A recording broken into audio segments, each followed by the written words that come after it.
This is like an old video from Dorian Ryder called "What Do You Do When Your Pet Dies?" My reaction. He's lost a lot of feathers on his back. I won't show you what. He's got a bit of a cut in his back from a falcon or a cat or something like that. So, little Squawker's passed away this morning. It's sad, isn't it? Let's make it a bit quieter. It's sad. So, when your pet dies, I'll put him down. When your pet dies, we'll put him in the garden. Let's start again. Here we go.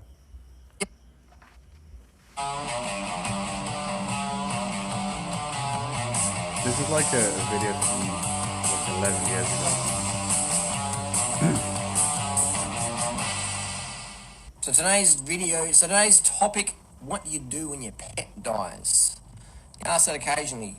Harley, what do I do when my pet dies? Well, let's go back from... I think what everybody wants to know is what happened to FIGSY. What happened? Like, it's 2025 now. No one's seen FIGSY, heard about FIGSY's life or anything about FIGSY for like a long time now. We want to know what happened to FIGSY, man. Training riding, little pet cockatoo here. He was on the ground. He's passed away. Now, for those who don't know, we got Squawker. We found him on the side of the road a few weeks ago. It's like that joke, like, I heard your mum likes tropical birds. Oh, well, what do you mean? Well, like, I've heard you had a cockatoo. He's lost a lot of feathers on his back. I won't show you what. He's got a bit of a cut in his back from a falcon or a cat or something like that. So, little Squawker's passed away this morning. It's sad, isn't it? Holy shit, is that a fucking dead cockatoo? Hang on, that's fucking hardcore. Let's go back. I just thought he had like a cockatoo in his... We've all had a cockatoo in our hands, but I thought he had a cockatoo, a live cockatoo in his hand. I ask that occasionally. Harley, what do I do when my pet dies? Well, let's go back from a training riding. Little pet cockatoo here. He was on the ground. It's fucking dead. He's passed away. Now, for those who don't know, he just found a dead cockatoo. Squawker. Okay. We found him on the side of the road a few weeks ago. Hang on. He just said we found it a couple of weeks ago. Did I get that right? He's got a cockatoo that's like a couple of weeks dead. Hang on. I ask that occasionally. Harley, what do I do when my pet dies? Well, let's go back from a training riding. Little pet cockatoo here. He was on the ground. He's passed away. Now, for those who don't know, we got Squawker. We found him on the side of the road a few weeks ago. He's lost a lot of feathers on his back. I won't show you what. He's got a bit of a cut in his back from a falcon or a cat or something like that. So, little Squawker's passed away this morning. It's sad, isn't it? Okay. So, like, he found an injured cockatoo and then he's had it for a few weeks. Okay, I'm sorry. It's still kind of disturbing the way he's handling it so calmly on video. I guess maybe he's a little bit like me, like with my opinion on death. But maybe he's a little bit psycho. Maybe I am too, and that's how I can recognize it in him. It's sad. So, when your pet dies, I'll put him down. When your pet dies, we'll put him in the garden later on. When your pet dies, or an animal dies, my goal with Squawker, we had him in the shed here, set it up, big room, gave him the whole shed as a rehabilitation. When his feathers grew back in 6 months' time, when you start flying around the cage, when the bird starts flying in the cage, wants to get out, it's time to let the fuckers out. Birds shouldn't be in cages unless they're getting like I've been to Australia. I've spent a bit of time in the bush there and stuff, and it takes a while to get used to fucking cockatoos. Yeah, it takes a while to get used to a cockatoo. But these motherfuckers, man, like, they're like the swarms of them, and they just go crazy with the noise, and it gets into your head, man. it takes a while if you're living in the bush or in the forest, whatever, to just get used to the squawking of these motherfuckers, man. And then they're set for release. When your pet fucking dies, it's crazy that people still eat meat. You know, like, people, like, there's pet cemeteries, there's, like, you can have an autopsy report why your pet died. There's fucking vets, man. There's vet surgeries, vet clinics, animal hospitals, fucking all the... Like like vets is like mostly preventative medicine. It's preventative medicine, and yeah, they put animals down too and shit, but it's preventative, right? Around the world. And we're fucking eating over 60 billion animals a year in the US. 60 billion animals a year in the US. They must be including fish and shrimp to make those numbers up. Let's be realistic. Come on. Like, what the fuck? How fucked up is that? How fucking crazy is that? Here's a seed, right? People go, oh, it's not the same. Pet's different to an animal you eat, doing right. How the fuck is it different, really? It's not fucking different. It's only different to fucking crazy people. I've got a seed here. It's actually swelled up from this jar. Alright, so here's an example. I've got a green sapote seed here. It's starting to sprout open. I'm going to plant that little bugger in the ground, alright? It's going to be my pet tree. And if the pet tree dies, I'll start crying. As if you cry when your plant dies. As if you go training with your plant. As if you snuggle up to a plant, a pet fruit. You might not cry when your plant dies, but you can be very upset if you've nurtured that plant. I guess he's never really nurtured a plant. You know, I have a thing for cactuses, man, and I've seen them die. It can be a little bit disheartening, man. A pet seed. You know what I mean? So I'm going to rear this tree from birth. But if it gets hit by a lightning storm or whatever, like, oh, fuck. I got some good fruit off that one. I'm not going to cry about it. It's crazy, man. It's crazy. If you look in the top corner of this video, this is like, he's got the 30 bananas a day website, which is like the 30 bananas a day Rotal for meal plan shit. So this is like a video promoting his website. Crazy that people have this, they have pets and they fucking eat meat. They eat animals, they have pet fish, and then they go and eat fish. They have a fucking pet cat and they eat cat. They they take their kids to the pettings, they look at the cows and sheep and lambs, and they go and fucking eat them afterwards for lunch. That's like fucking insane. No, it might seem insane to you. It doesn't seem insane to a lot of people. Especially like in a lot of the third world countries, you'll go up around the chickens, around the goats, around the pigs, etc. Like, it's not a mystery. For city boys, it might be. It might be a shock when you see where the food comes from. And we have to lie to our children about the slaughterhouses and shit to kill an I am a city boy myself, by the way. I've had this shock, but I have lived and worked on farms, you know. animal. You have to desensitize yourself. People are like, I kill animals all the time because you're a redneck motherfucker, and part of your heart had to be switched off so you could do that. You cannot kill an animal with no sentiment afterwards or no regret. If you're a conscious, aware person, human being, you can't. No. You actually, I think you can.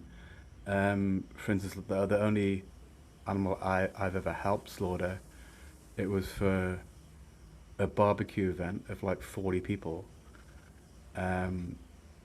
For my landlord's birthday. So I lived on a farm. He was a landlord. I didn't kill the sheep. I helped kill the sheep, but it fed everybody. And okay, it wasn't a magical experience, but there was no really real regret there. Do that. You have to be like a bit of a Hannibal Lecter sort of mentality. You have to be. That's why when you kill an animal in front of a kid, the kid's going, they're not going, yeah. Only redneck kid would do that who's been desensitized, but the first time a kid goes hunting with his parents and sees an animal getting... What's this shit about rednecks, man? Like, why is it okay? You can't look down on any groups in society, but you can look down on rednecks. Redneck just means like farmer. Killed, they're like, you just look at them. Something's wrong here. I remember when I went fishing, the first time I saw a fish get its head chopped off, I'm like, didn't feel good. Didn't feel good, but then the fisherman, that's what you gotta do, son.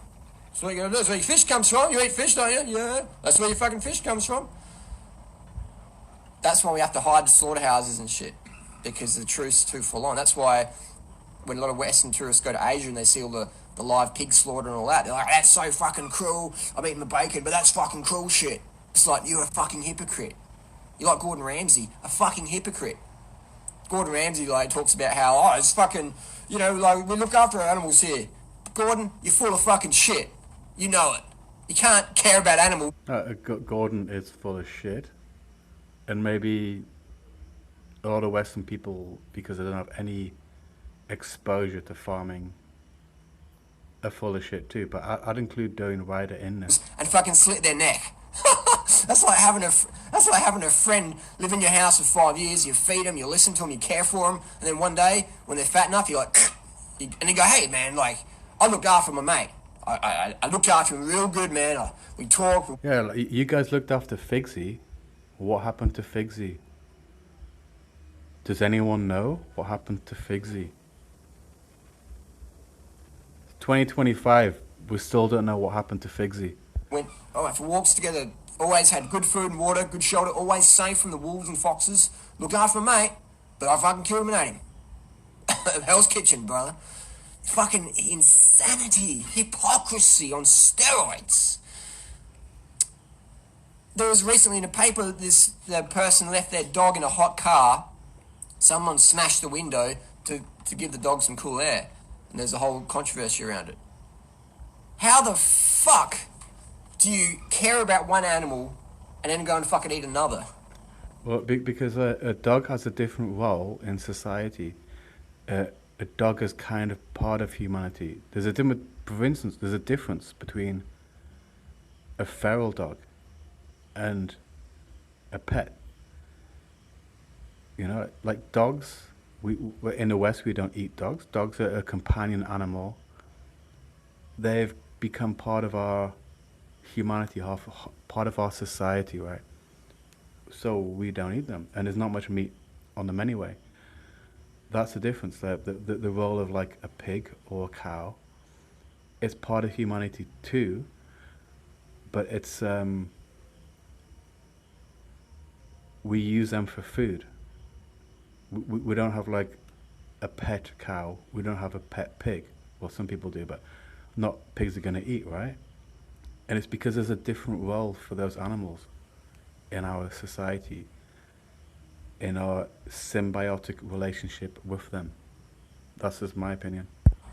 How do you have a pet and you pat it and you kiss it and then you go and fucking eat animals, man? That's so hypocritical. I'm not going to fucking kiss this seed and I'm not going to do that. I'm not going to give it a massage it's a fucking plant, man.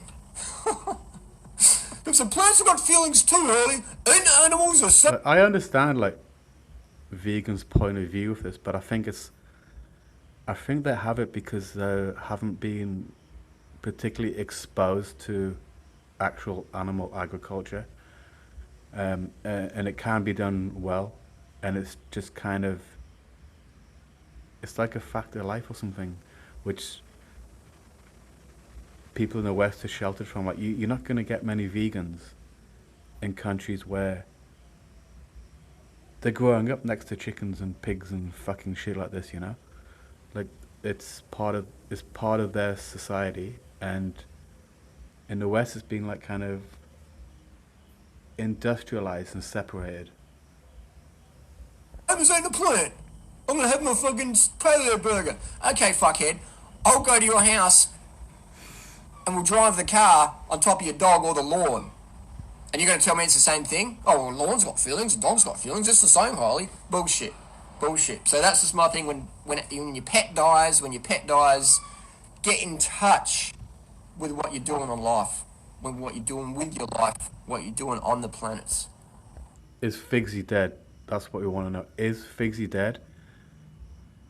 if FIGSY is dead, how did FIGSY die? Why did we not get told about what happened to FIGSY? FIGSY had like a big following, you know, and FIGSY just vanished one day, right? What happened to FIGSY? That's more important than this whole vegan debate. Are you aligning your morals and ethics with your lifestyle? Are you pretending you fucking care for animals? Oh, a lot of people have pets. Like, I care about animals. I really do. I never. You and Freely had a pet called FIGSY. FIGSY was a big part of the videos and the brand. FIGSY was a famous dog. Where's FIGSY? Where is FIGSY? Let us know. I can take it for a walk or whatever, but I really and I care about animals. And I know it's 2025, you know. This is like long in the past, but people still talk about like 9/11. That's like 2001. People still talk about the JFK assassination. What's that, like fucking 70 years ago or whatever? People still have an interest in what happened to FIGSY. I love eating them too. I fucking love eating steak and pizza and bacon and shit on it. I love my fish and chips, Harley. It's like as kids we're born into this dementia of the asylum. It's just insanity. But once you step out of that shadow and you start to see how fucked up this whole situation is, you're like, okay, I can be part of the solution versus part of the problem. So I'm positive, like, what do you do when your pet dies? Use it as reinforcement to know that you're on the right path. If you go home and your pet's dead, and the first thought in your head is going, oh, that's free lunch. It's free lunch. It's just died in natural causes. Free lunch, karma free lunch, which it is. You had your pets, died in natural causes, eat it! Otherwise, a vegan diet is for you.